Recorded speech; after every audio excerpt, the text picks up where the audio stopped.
Let's talk now to the Asuu chairman, University of Lagos chapter, Dele Ashiru, who joins us via Zoom. Dr. Ashiru, it appears the Asuu president saw this coming when he mentioned yesterday that directing Asuu members to return to classroom is like asking or forcing doctors to go to the hospital. I'm wondering how the Lagos State chapter of Asuu is reacting to this latest court order. Well, the reaction of the University of Lagos cannot be different from that of the National Secretariat. But like you rightly said, our president saw it coming, and they already told Nigerians that it would be like forcing a patient to go and see a doctor who's been ordered back to work.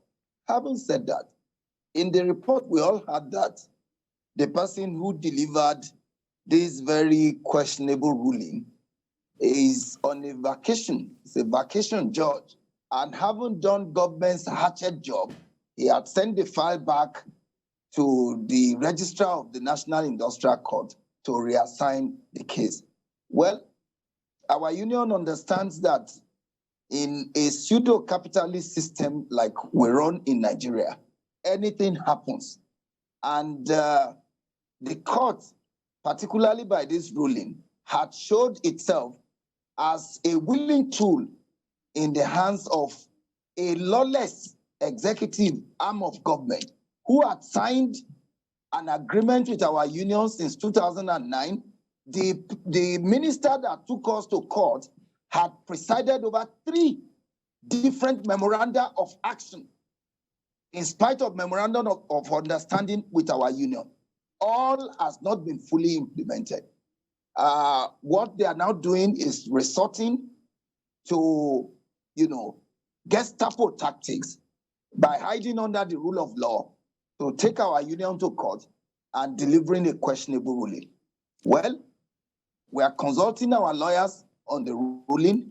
In due course, after consultation with relevant organs of our union, Nigerians will be told what the decision of our union will eventually be. Dr. Ashiru, it would seem that the whole essence of this strike is to make government do or implement the promises it had made with Asuu in the past. But it's been 7 months now. It appears it's not working. So what some other sector of the populace is saying is, why not just return to the classroom? And then the conversation continues. Just a few days ago, the House of Reps has now intervened. There is a report from vice chancellors that is asking government to look away from the no work, no pay. It would seem that Nigerians are saying the conversations are ongoing.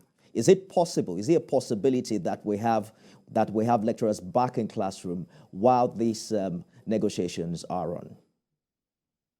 Well, the way to react to that is to say that until this court ruling, our union believes that government is not negotiating with us in good faith.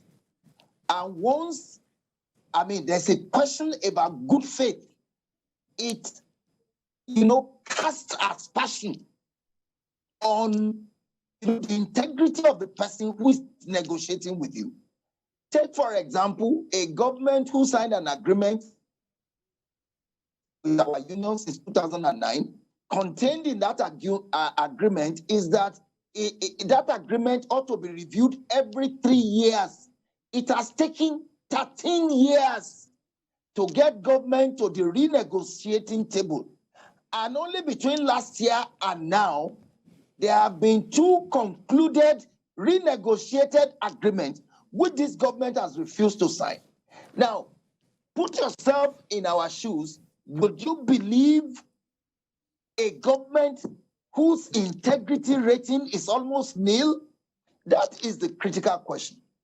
And one aspect that we also find worrisome in this current ruling is that no mention is made of the memorandum of actions which we have with government, nor with the renegotiated agreements that we have with government. So you can see clearly that the courts are only serving the bidding of a reckless and lawless, executive arm of government, rather than finding a solution to the problem. So these conversations have been ongoing. This is not the first time the National Assembly is intervening. The President of the Senate had intervened, gave us promises, it didn't work. The House of Rep, the Speaker of the House of Rep in 2020 told us that he was not going to sign off the 2020 budget unless provisions are made, budgetary provisions are made. I get your point, Dr. Ashiru. The Asuu crisis. I'm afraid we have to go now, but I also do not think that the only option will be perpetually shutting down the ivory towers. But from what I've heard you say, it would seem that even though you're having this conversation in your office, you're not likely going to return to the classroom except you hear from the national body of Asuu, right? Oh, certainly. It's a national strike. I didn't call the strike. All right. So it's a good place to live. The directive will come it's from a good the place National to live. Secretariat. Asuu Chairman, Thank University of you very Lagos Chapter, Dele Ashiru, thank you so much for talking to us tonight.